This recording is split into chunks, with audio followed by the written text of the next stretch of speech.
Bom, pessoal, eu estou aqui hoje para gravar para vocês a aula com o nosso tema, que é Idade Média. Esse tema de hoje, eu quero, antes de entrar nele, eu quero estar fazendo um pouco de revisão com vocês sobre tudo que a gente já viu. Tá? Essa é a primeira aula gravada que eu estou fazendo, aula comigo aparecendo, né, na frente das câmeras para vocês. Então, eu quero fazer ela um pouco resumida e quero fazer da maneira que a gente consiga entender os principais pontos. Lá no começo do ano, a gente viu algumas coisas. Nós vimos, primeiramente, estética artística, né? E essa questão do belo, do que não é belo. Nós aprendemos que o belo é uma questão de subjetividade e de objetividade, né? Então, é subjetivo. O que é subjetivo? É aquilo que eu acho, é aquilo que eu espero, é aquilo que eu, sinto. Ou seja, relacionado a eu, sempre eu. Então todo mundo tem uma opinião subjetiva, que é a opinião do gosto. Ah, eu gostei dessa música, eu gostei dessa pintura, eu gostei dessa roupa, eu gostei dessa pessoa, eu gostei dessa mulher, eu gostei desse rapaz. Enfim, é o eu. Tá? Então o subjetivo é o eu, ele não tem nada a ver com a estética artística, e sim ele é carregado pelas informações pessoais do seu gosto, do meu gosto. Então isso é uma opinião subjetiva, é o que acontece com todas as pessoas que não possuem nenhum conhecimento em arte, tá? Ou aquelas pessoas que gostam muito de julgar os outros, enfim. E o que é o objetivo?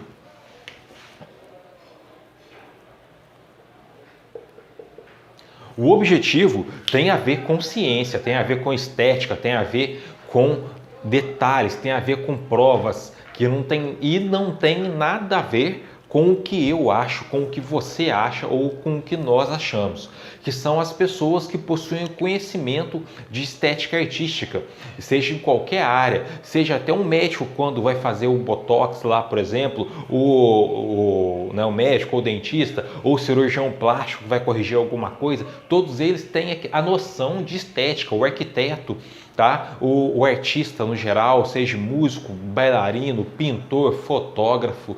Se você pratica alguma arte, dito como arte, aquilo que expressa a beleza, se você pratica algum tipo de coisa que faz, analogia, faz função com a beleza, você tem o conhecimento objetivo daquilo que você faz, que é a ciência da beleza, que é a estética, tá? E aí não tem nada a ver com aquilo que nós achamos.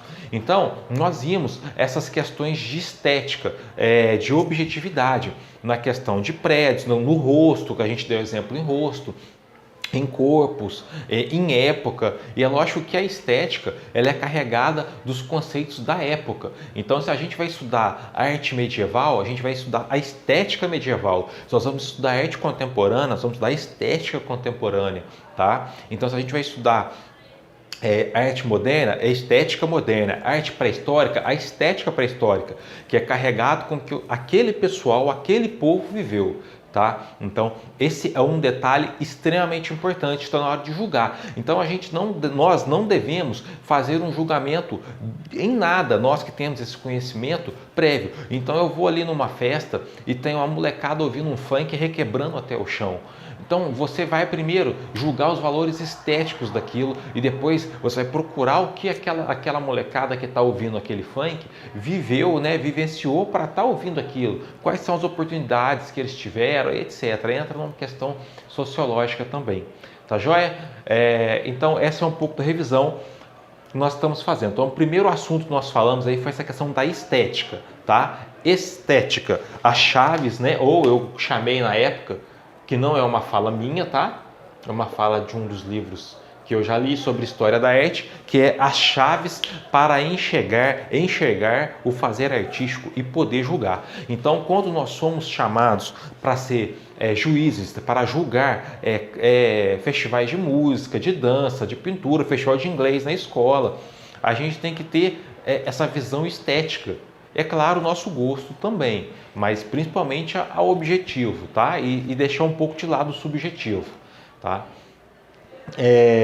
Depois disso, o apagador, só um minutinho. Voltei. O apagador. Depois disso, nós começamos a falar da história da arte, né? Dito isto, aprendemos então, após aprendermos aí sobre a questão das chaves para enxergar e julgar a arte, nós fomos na história da arte. Aí nós vimos a pré-história, né? A pré-história. Nós vimos na pré-história algumas características e algumas formas de fazer artístico. A pré-história é um período tão longo na história humana, que ele pode ainda tá crescente. Por que está crescente? Porque a gente conta a pré-história para trás, o antes de Cristo. Mas vamos tirar aí esse ACDC, né, o ACDC aí, do antes de Cristo e depois de Cristo, para falar de pré-história. Por que a pré-história chama pré-história? Porque foi anterior à escrita. Aí vocês falam, alguém que sabe história na sala, e fala assim, mas não tinha escrita cuneiforme, que é os hieroglifos, né? Todos os hieroglifos que foram criados, sejam egípcios, os sumérios, né? Os hebreus depois com a sua escrita, sim, mas escrita cuneiforme é desenho, não é letra, embora a letra seja um desenho. Entendeu? Então, são desenhos que o pessoal da época adaptou e falou, ó, esse desenho significa frase tal, esse desenho significa frase tal, tá?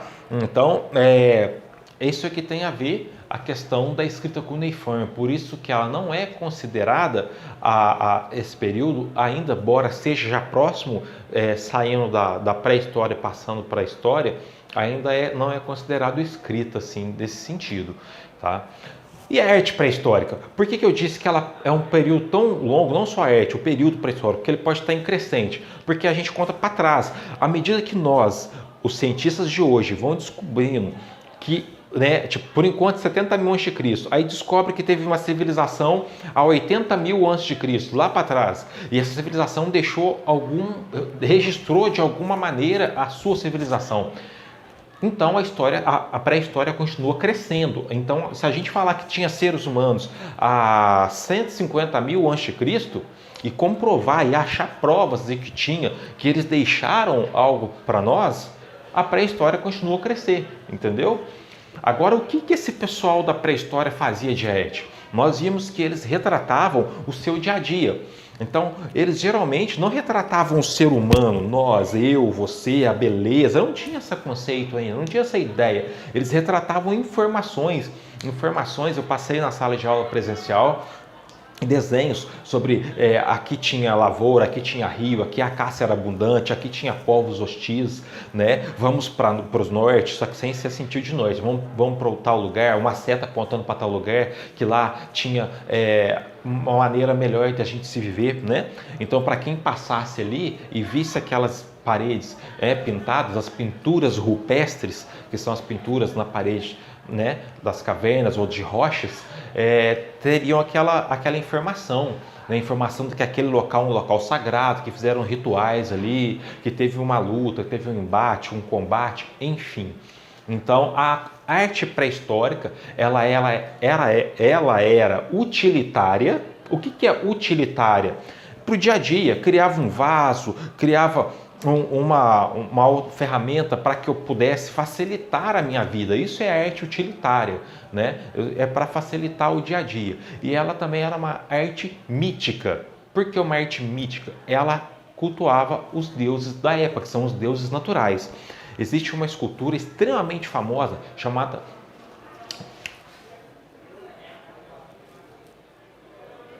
São várias pedrinhas, tá? Uma pedrinha com a cabeça, uma pedrinha para o corpo, pedrinhas para os pés e para pernas e braços. É uma deusa da época. Então, por que ela é uma pedrinha mais gordinha na barriga? Porque é uma deusa mãe. Então, que deu a luz a todo o planeta, a todos nós viemos, né, de uma mulher, era o que eles pensavam. Então, né, e não de um homem. Então, porque eles faziam analogia, se é a mulher, se em toda a espécie humana é a fêmea que dá a cria, lógico que o mundo veio de uma mulher. Claro que ela não deu a cria sozinha, ela veio de um parceiro, de um Deus parceiro, que deu que a junção dos dois deu a luz ao universo. Então, todas as artes e religiões pré-históricas estão envolvidas nesse contexto, tá joia? Que aí tudo bem, né? Eu estou fazendo uma revisão porque o nosso assunto ainda é longo, tá bom? Então, depois eu vou estar unindo para fazer uma aula só, um vídeo só. Passando desse período pré-histórico mais longo, a gente chega no período em que o ser humano acaba ficando um pouco, como se diz, ele fica um pouco inteligente, né? À medida que a gente vai evoluindo, nós vamos andando ereto, sem muitos pelos, e vamos construindo casas, e deixamos de ser nômades e temos uma moradia fixa, porque a gente aprende o fogo, aprende a manusear metais, pedras, aprende o plantio, a domesticar animais, então nós ficamos mais centrados. E aí onde chegou no período mais próximo da nossa história, que são os 5.000 últimos anos, né, antes de Cristo, que a gente viu pela forma EAD já, né, a arte egípcia, a grega e a romana. Né? Nós focamos nesses três, não somente nós, o Everton e vocês, mas os livros também focam nesses três. Por que nesses três? Porque eles foram extremamente essenciais para a nossa vida atualmente. Graças a eles e tudo aquilo que eles deixaram, facilitou todo o nosso caminho presente. Só um minutinho que eu vou dar uma olhada no meu roteiro ali. E no tempo de gravação. Graças a eles, os egípcios, os gregos e os romanos, nós temos uma série de benefícios tecnológicos hoje que foram criados lá atrás por eles. Mas os egípcios, eles se preocupavam em cultuar os deuses e cultuar o faraó, porque o faraó era um cara que era o deus encarnado, um dos deuses encarnado. Então eles cultuavam a morte, cultuavam a vida, as divindades, as mulheres, os homens, os animais, a água, né? Então eles deixaram arquitetura, eles deixaram pinturas que tinha a arquitetura deles perfeita, né? Que a gente não precisa nem falar muito, os templos imensos e maravilhosos, as pirâmides que são as construções mais assim extraordinárias desse planeta Terra, né? Pela sua questão de engenharia e a questão de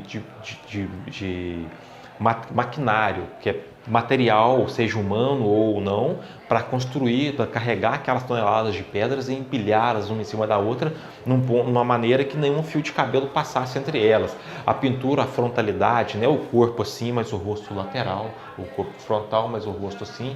Então era uma maneira que também os egípcios utilizavam, né? Os egípcios faziam cirurgias, eles deixaram na música instrumentos riquíssimos, na dança contribuíram com a dança do ventre, tá? Que não tem originalmente esse nome de dança do ventre, tá, pessoal? É outro nome, um nome egípcio, eu não sei pronunciar, mas eu sei como ele se escreve. Não é uma dança sensual, tá? Ela não era uma dança para plebeu, era uma dança para sacerdotisas, tá bom? A história da dança do ventre, rapidamente, é o seguinte: danças para sacerdotisas fazerem adoração aos deuses. Então, o movimento de ondulação com a barriga, assim como a dança havaiana, era para falar das ondas, das águas, tá? Movimento do fogo, das chamas com as mãos, tá bom? Então todos os movimentos têm um significado e somente fazia essas danças as sacerdotisas, não era para o povão e era só nos momentos de rituais, tá? Perante a comunidade. Só que com as guerras napoleônicas, os soldados começaram a estuprar, como toda guerra acontece infelizmente, a população local, principalmente mirando nas sacerdotisas e obrigando-as a dançarem para eles. Aquelas que não dançavam, elas morriam. E com isso comercializaram de uma maneira escravagista as sacerdotisas, no caso bailarinas, para a Europa, que mais tarde eles fizeram a questão sensual que se espalhou pelo mundo todo, tá? Sobre os gregos, em um minuto que eu tenho para dizer sobre eles. Os gregos foram extremamente importantes para nós, para a nossa tecnologia e para o nosso pensamento intelectual. A arte grega, ela era totalmente antropocêntrica, né? Ela era 70% antropocêntrica e 30% só para os seus deuses. O que é 70 antro? Para o ser humano, para nós. O teatro grego, inicialmente, ele era para louvar os deuses. Depois, ele passou a ser para entretenimento.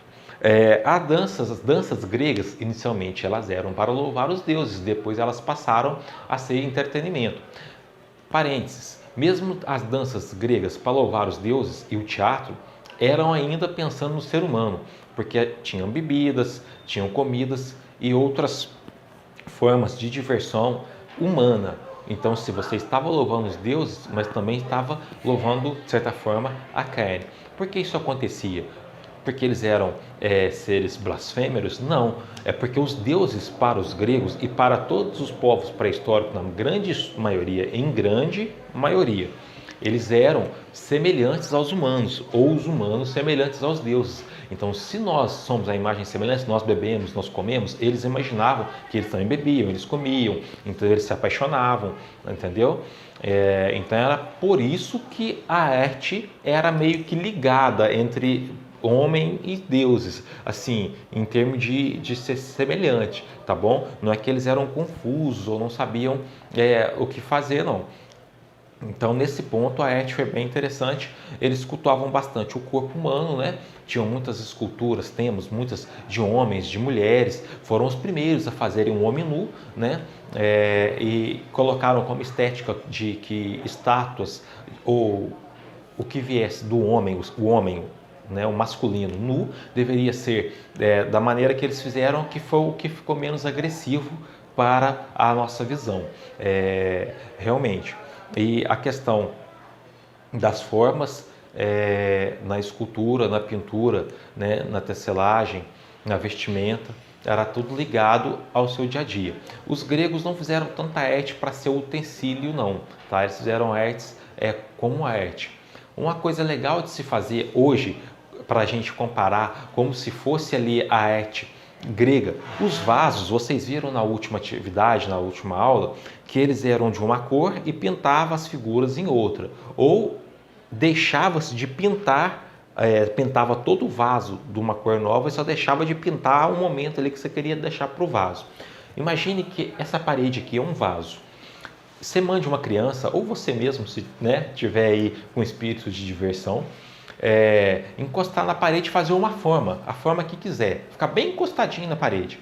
Pega uma mangueira, joga bastante água, molhe toda a parede em volta e na hora que a pessoa sair, a forma da pessoa vai estar na parede. Você fotografe e pronto, você tem uma arte à la grega.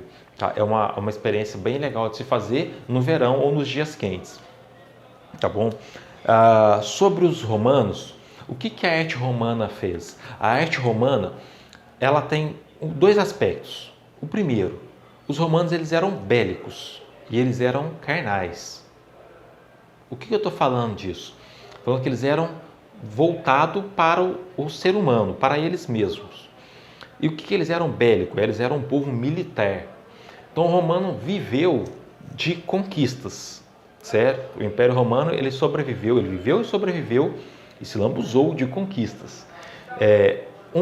Uma das características artísticas do Império Romano eles dominavam o povo e eles não matavam a cultura do povo, eles pegavam para eles agregavam, eles talvez mudassem os nomes, mas porém eles mantinham as tradições. Então as festas gregas, a arte grega, as danças gregas e o jeito grego de se fazer, templos, pinturas, teatro, foi todo levado para Roma. Só que Roma era extremamente populosa, porque o Império Romano dominou o mundo, né? Então, pensar em Roma é pensar aí numa império, né, gigantesco, megalópole, vamos dizer assim. Então, eles amplificaram, eles tiveram que pensar maneiras arquitetônicas de amplificar toda aquela arte dos gregos e de todos os povos que eles dominaram para as capitais ou principais cidades romanas, para entretenimento, que era até o que virou o Panis et Circense. É um disco do Mutantes, tá? E é uma fala do Império Romano. Eu não lembro se o et, acho que é assim mesmo, que se escreve. Pão e circo, né? Que é o que os governantes depois vieram aí a fazer. O que é pão e circo? Da comida e diversão. Então, o Império Romano muito grande, então ele precisava de locais arquitetônicos com uma tecnologia de expansão vocal que desse conta da população que eles tinham. Então eles criaram um coliseu com aquele esquema que a gente vai ao cinema hoje, ou ao teatro, que é uma cadeirinha acima da outra, né? A questão também de ser redondo, os circos, né? Ou o estádio, para que quem está lá e grite lá embaixo, o último lá em cima consiga ouvir e assistir. Então os estádios de futebol, eles deram vazão aos arcos, grandes arcos, para que pudesse construções ser fortes e pudesse ter vários andares, né? Arqueodutos para passar água, um sistema de arcos que no alto dos arcos, nós já vimos isso, no alto dos arcos, totalmente plano, como se fosse um encanamento para qual pudesse irrigar todas as cidades gigantes que eles tinham. As suas danças, a sua música militar lá, com um toque bélico, com um toque de caráter percussivo, né? Para marcha, e também aquelas cornetas de anunciação, né? As esculturas gigantes para mostrar as conquistas. Cada imperador fazia um arco de suas conquistas. Eu conquistei uma coisa pequena, eu fazia um arco pequeno e entalhava ali a minha conquista. Tive uma conquista enorme, conquistei São Paulo, fazia um arco gigantesco. Então, as estatuetas montadas a cavalo dos generais, né, grandes generais, e suas conquistas. O que mais aí nós temos dos romanos, que deixaram para nós todos esses sistemas. Aí agora é o ponto que nós vamos entrar, que é a Idade Média. O Império Romano, quando começa a Idade Média? Estou dando tempo para vocês pensarem, 5 segundos. A Idade Média, ela começa quando termina o Império Romano. Aproximadamente, pessoal, eu sempre digo nas histórias, todas as histórias que eu dou aula, que a gente não gosta, pessoas assim responsáveis não gostam de datar com precisão. Então, aproximadamente, tá? Em 476 depois de Cristo. Depois de Cristo. Tá? Essa é a ideia da data aproximada do Império Romano. Só um minutinho. Uma água.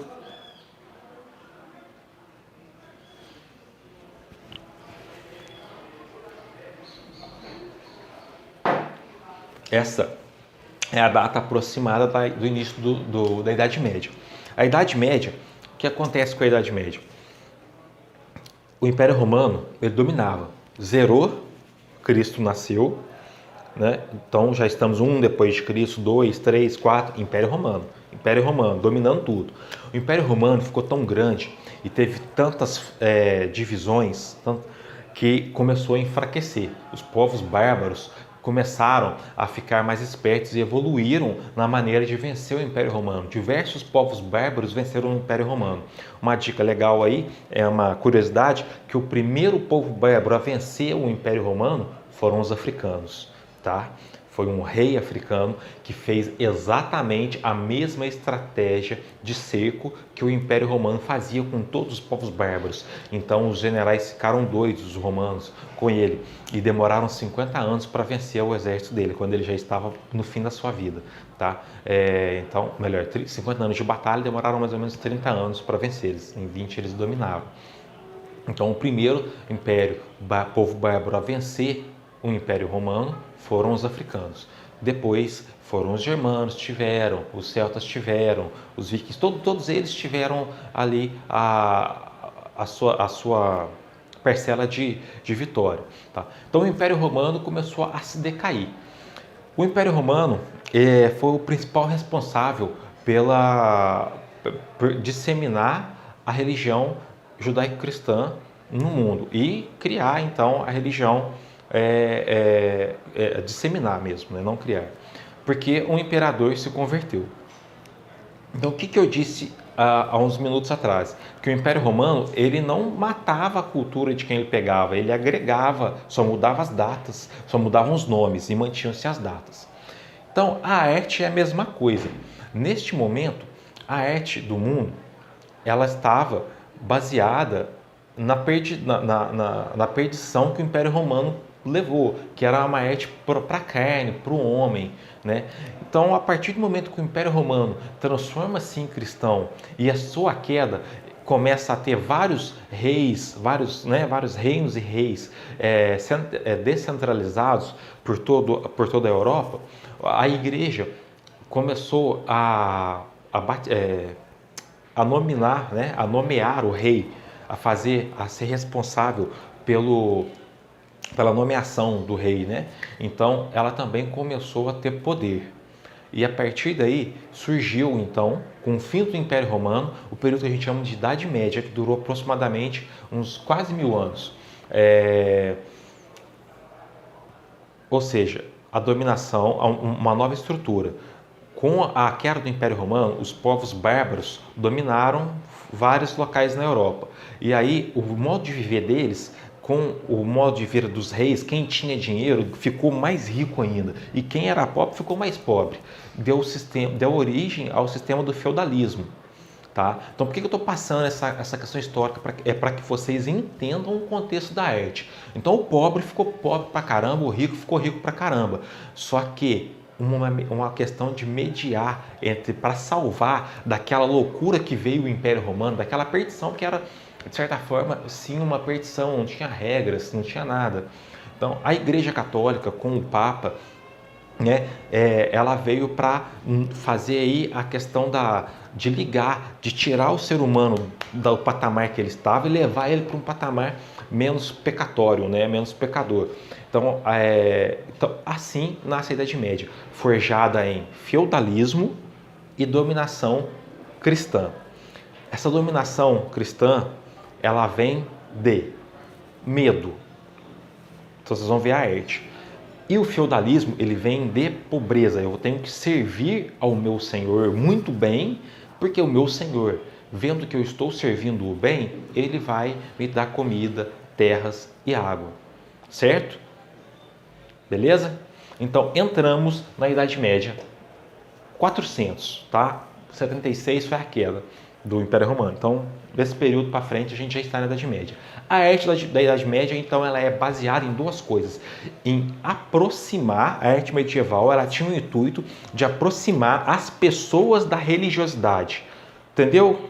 Então, a arte passou a ter um propósito de aproximar o perdido, o pagão perdido, entre aspas, tá? Tudo isso, com a religiosidade. Então a arte, todos os artistas passaram a trabalhar para quem tinha dinheiro. O povo tinha dinheiro? Não, é feudalismo. Quem tinha dinheiro era só os senhores e a igreja. Então eu sou artista, eu vou trabalhar para eles, vou trabalhar para reis, para grandes senhores feudais e para o clero, tá? O clero católico, tá? Então é a partir daí que a pintura, a escultura e a música e a arquitetura também se desenvolve na Idade Média. Ok? Então vamos entrar de cabeça na arte da Idade Média.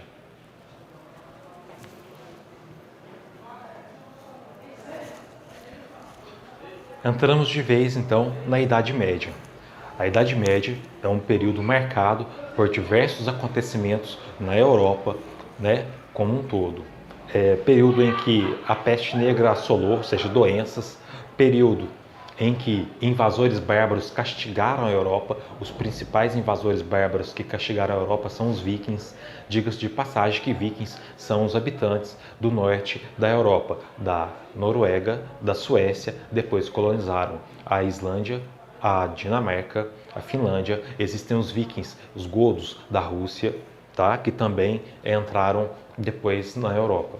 Então, é um período que passa por bastantes guerras desse tipo, é um período que passa por conflitos de transição. O feudalismo é o seguinte: quem tinha mais dinheiro dominava aquela terra e servia, pagava imposto ao rei. Então, se o rei cobrava muito imposto, eu sou um senhor daqui de Varginha e o meu rei de Minas Gerais é o Zema. Se o Zema me cobrar um imposto muito grande, eu tenho que cobrar o imposto da minha população aqui de Varginha suficiente para repassar a ele, tá? Senão ele tomaria as minhas terras. né? Então, a população sofreu demais nesse período, na questão feudal, tá? E esse é um período que o povo, então, estava praticamente perdido. E o que nós tínhamos para a nossa salvação, seja mental, espiritual, era as artes religiosas, que tinham o objetivo de colocar, né? Então a religião tinha o objetivo de estreitar aí o pensamento entre o pensamento do pagão para convertê-lo ao cristão. E com isso, a dominação da época era a ignorância e o medo. A população era analfabeta, só sabia ler, né, aqueles que tinham estudos, que eram de famílias muito ricas ou que iam virar monges. E a outra questão é que a arte era ensinada por um mestre e geralmente esse mestre precisava de dinheiro para viver, então ele ia trabalhar para a igreja. Então, e depois eles acabaram ensinando somente os monges a produzir arte, tá? Então ficou essa questão o monastério, né, ou abadias viraram o centro produtor da cultura. Uma outra coisa é que mesmo para quem sabia ler, não conseguiria ler uma obra religiosa, porque eles escreviam em latim e não era qualquer pessoa que sabia ler latim, somente os monges da igreja. Justamente, sempre, vocês entenderam que é sempre fechando, né? Sempre pode começar com a boca larga, mas vai afunilando e sempre para que você faça algo, você vai depender de mim. Eu te deixo dependente. Então, essa era a política da época, tá? Então, vamos ao quadro. Então, a Idade Média é marcada por feudalismo e religião, tá? O feudalismo já expliquei o que é e a religião já expliquei onde ela entra dominando. As obras, elas não tinham uma autoria definida, ela era sem autor, por isso que a gente pega a obra do período medieval, tá lá tudo como anônimo, anônimo, anônimo, anônimo. Por quê? Porque a igreja plantava a ideia de que Deus era o único que produzia arte. Ele usava a gente, ele nos usa para poder expressar aquilo. Então, eu não tenho que ter a vaidade que assinar a minha obra foi feita por Deus. Por isso que as obras são anônimas, ok? Sobre isso, é muito comum, né, a gente pegar músicas que está escrito anônimo, anônimo. Se vocês nunca tocaram ou estudaram música medieval, eu vou deixar uma atividade para que vocês toquem uma música medieval, gravem um trecho de 30 segundos em áudio e vão enviar para mim, tá? Nós vamos fazer essa atividade. Nós estamos vendo a história da arte, nós somos músicos, nós vamos produzir a arte, tá bom, pessoal? Uma outra coisa, então, sobre essa questão da autoria. Outra coisa muito interessante dessa questão de que Deus que é o provedor da arte e somente em nós somos a expressão, é que dentro da igreja, quando começou a ter o canto gregoriano, a monódia, que foi nesse período, tá? Na Idade Média. O canto gregoriano nasceu na Idade Média, que era um canto em uníssono, todos cantavam juntos, né, uma melodia, fazendo uma monódia, fazendo então sou desafinado, não dei atenção para isso. Melhor, eu sou afinado, mas eu não sou cantor. Então, essa questão do canto gregoriano, só homens cantavam. Vocês vão ver isso ano que vem na história da música, mas já de antemão, então isso nasceu na Idade Média. Não tinha instrumento dentro da igreja. Por quê? Porque instrumento é construído pelos homens e Deus nos deu a voz. Então somente era permitido cantar, porque é algo de Deus. E somente os homens. Por que só os homens? Porque as mulheres eram um fruto que cometeram um pecado ali, né?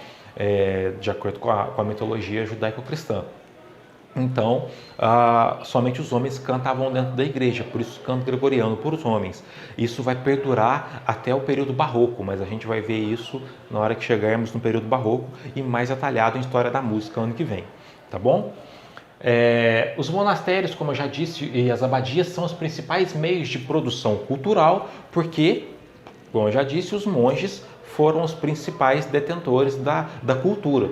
Então, tudo era feito por eles. E aqueles que não eram feitos pelos monges eram chamados de no caso, arte profana.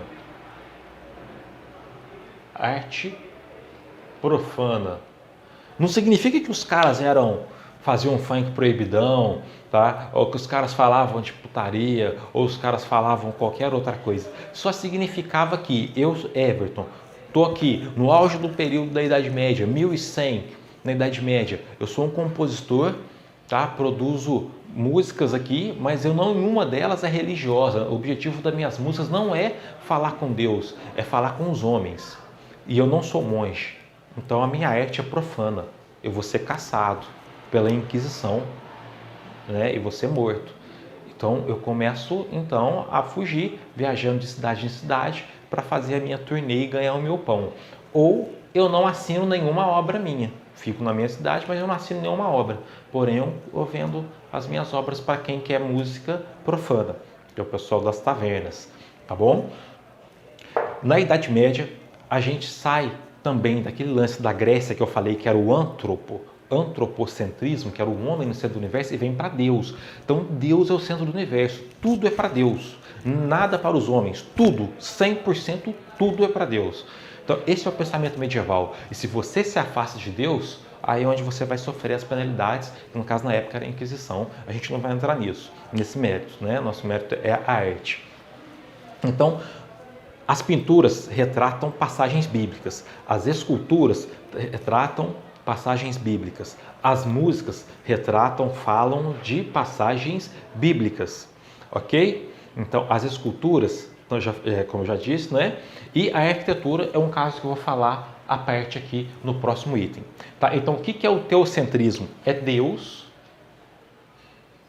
no centro do universo. Dá para entender, né? Quadro pequeno, mas dando para entender. Então, isso é o teocentrismo.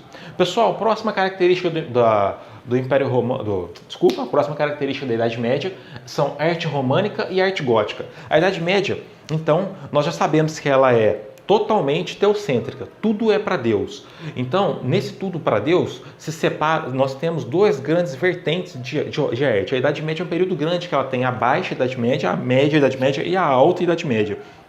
A baixa é o início, onde as coisas estão se estruturando e tal. A média, a produção cultural foi bacana, muito legal. E a alta, já estavam saindo desse pensamento medieval, feudalístico, nem sei se existe essa palavra feudalístico, tá? Desse pensamento do feudalismo, né? Da ideia e do teocêntrico também. A gente está saindo disso, tá? No final da Idade Média. Então, aí nós separamos duas vertentes. A arte românica e a arte gótica. A arte românica que proveio do Império Romano. Então, as igrejas, elas são altas, elas são com paredes, toda a arquitetura, elas são com paredes grossas, espessas, para não deixar o mal entrar. A iluminação é muito rudimentar, é muito simples, é muito escuro, é um ambiente escuro, tá? São muitos arcos, tá? Então a característica da arte românica que são os arcos, como eu já falei lá atrás, agora há pouco na aula. Então a característica isso. E depois a arte gótica, ela veio para tirar essa ideia. Elas são maiores, as construções, as igrejas são maiores, a arquitetura, os castelos são maiores que o romano, porque quanto maior, mais perto de Deus, elas possuem muitas aberturas nas paredes. Por que elas possuem essas aberturas na parede? Para poder entrar bastante ar, bastante leveza, bastante luminosidade. Então as pinturas dessa época são pinturas mais escuras. As pinturas do período gótico são pinturas com mais luminosidade. Os pintores colocam mais luminosidade nas suas telas, entenderam? Uma água. Então, o que acontece, marcar o tempo aqui da aula, o que acontece é isso. Então, a pintura desses períodos. E as igrejas góticas trazem uma grande novidade para a gente. Isso aqui, ó, os vitrais. O que são vitrais? Vitrais são os vidros das janelas, das janelas. Não tem janela de abrir, são os vidros. Porém, os vidros não são só vidros, eles são lindos, maravilhosos, pintados com passagens bíblicas, angélicas, etc. Tá? Então, as esculturas também das igrejas góticas possuem, hoje nas igrejas católicas, hoje você entrar lá, você vê quadros da Paixão de Cristo. Isso nasceu nesse período, tá? Graças à arte gótica. tá? Que tem esse nome de gótico, eu já vou falar por que ela chama arte gótica. É um engano, tá? Mas é assim que é. E as pinturas ficaram, então, de uma maneira mais iluminada, foram as pinturas mais legais. E a música também se torna mais leve nesse período. Então a música passa a acrescentar mais elementos. Tá? Ela passa a ser polifônica, várias vozes, cada um por um lado, fazendo aquele coro maravilhoso, passa a aceitar vozes de criança para fazer as vozes agudas femininas que nós não podemos aceitar nesse período dentro da igreja. A música também ela sofre influência, que aí o Martinho Lutero se rompe, né, com a igreja e cria o luteranismo aí, e a música é um ponto principal para que ele traga as pessoas. Aí ele fez bíblias escritas em alemão, não só em latim, para que qualquer pessoa alfabetizada pudesse ler. Então a igreja também católica teve que concorrer com isso. Então foi assim, um ganho muito grande nesse período. Por que chama de gótico? Porque acreditavam-se que os povos godos, os vikings godos, eles invadiram um pedaço da Europa e eles se converteram ao cristianismo. E graças à arquitetura deles, que era dessa maneira, leve, alta, cheia de coisas de luminosidade, as igrejas passaram a ser construídas, os monastérios a partir dessa invasão passaram a ser construídos dessa maneira. Então ficou tudo chamado de gótico. Então gótico que vem de godo, tá? Depois o gótico ficou um termo zoado, depreciado, que ficou triste, tal, cemitério, blá blá blá, enfim, mas a princípio é isso. A palavra gótico vem de godo, tá? Que é um povo, os vikings, né? O que é viking? Vik é um rio que cortava a Europa e a Rússia, e é o povo que vivia em torno desse rio, tá? Então os vikings são isso. Então as pessoas usam os termos muito errados, tá? A gente tem pouco tempo nessa aula online, mas já é o suficiente isso que eu falei para vocês, para buscarem mais informações. Pessoal, então isso aqui, tudo que nós falamos, só mais um copo d'água.